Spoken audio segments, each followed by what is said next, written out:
એના માટે અમે રાષ્ટ્રપતિને આવેદન આપી રહ્યા છીએ.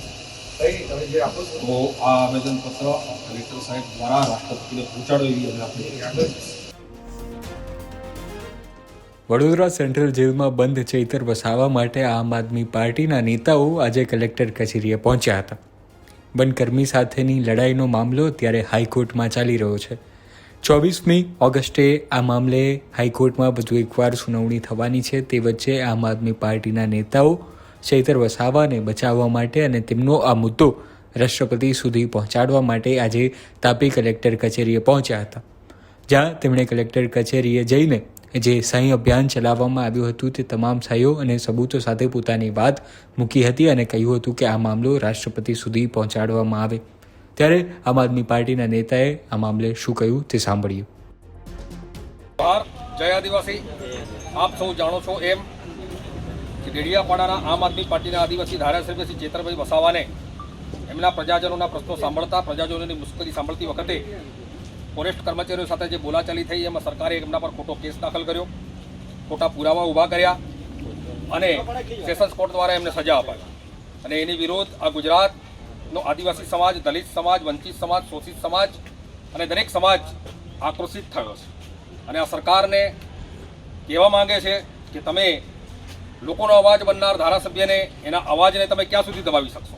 અને એના માટે આજે આ વ્યારા જિલ્લા મથક ઉપર આ બારડોલી લોકસભાના લોકોએ એક સહી અભિયાન ચલાવ્યું અને સહી અભિયાન ચલાવી અને વી સપોર્ટ ચતરભાઈના પોસ્ટર લઈ અને રાષ્ટ્રપતિને આજે આવેદન આપવા માટે આવ્યા હતા.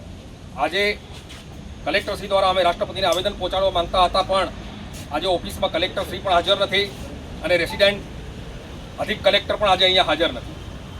તો આ જ્યારે પ્રજા અત્યારે વરસાદનો સમય હોય, આવા સમયે પણ જ્યારે જિલ્લાધિકારીઓ અહીંયા ઓફિસની અંદર હાજર નથી હોતા તો આ વિસ્તારની પ્રજાની શું હાલત હશે એ પણ આપ જોઈ શકો છો.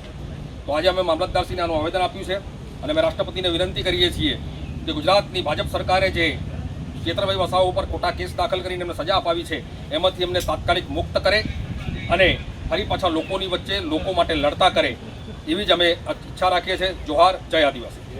ચૈતર વસાવા કેસમાં વનકર્મી સાથેની જે લડાઈ થઈ હતી ત્યારબાદથી તેઓને 7 વર્ષની સજા થઈ હતી અને તેઓ હાલ જેલમાં બંધ છે. આમ આદમી પાર્ટીના એક મોટા નેતા અને આદિવાસી સમાજમાં મોટું નામ ધરાવતા એવા ચૈતર વસાવાની મુક્તિ માટે આમ આદમી પાર્ટી અત્યારે તમામ પ્રયત્નો કરી રહી છે.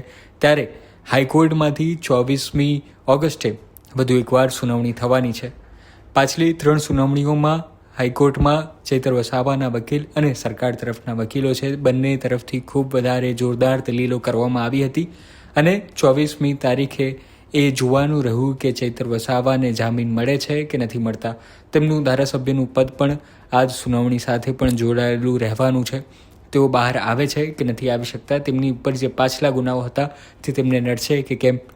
અને આ તમામ બાબતે આમ આદમી પાર્ટી હવે પોતાના મજબૂત ધારાસભ્યને બચાવવા માટે એક પ્રયત્નો કરી રહી છે. આમ આદમી પાર્ટીનું સંગઠન છે તે પણ અવારનવાર જ્યારથી તેમને જેલ થઈ છે ત્યારથી તેઓ અવારનવાર આવા કાર્યક્રમો કરતું રહ્યું છે અને હવે આખરી દાવ સ્વરૂપે રાષ્ટ્રપતિને પાસે આ માંગણી પહોંચાડી છે. ત્યારે જોવાનું રહ્યું કે શું આ અરજી રાષ્ટ્રપતિ સુધી પહોંચે છે. જો પહોંચે છે ત્યારબાદ શું આગળ કાર્યવાહી થશે, હાઈકોર્ટમાંથી શું ચુકાદો આવશે, જો હાઈકોર્ટમાંથી ચુકાદો ન આવે તો શું સુપ્રીમ કોર્ટ જશે કે કેમ.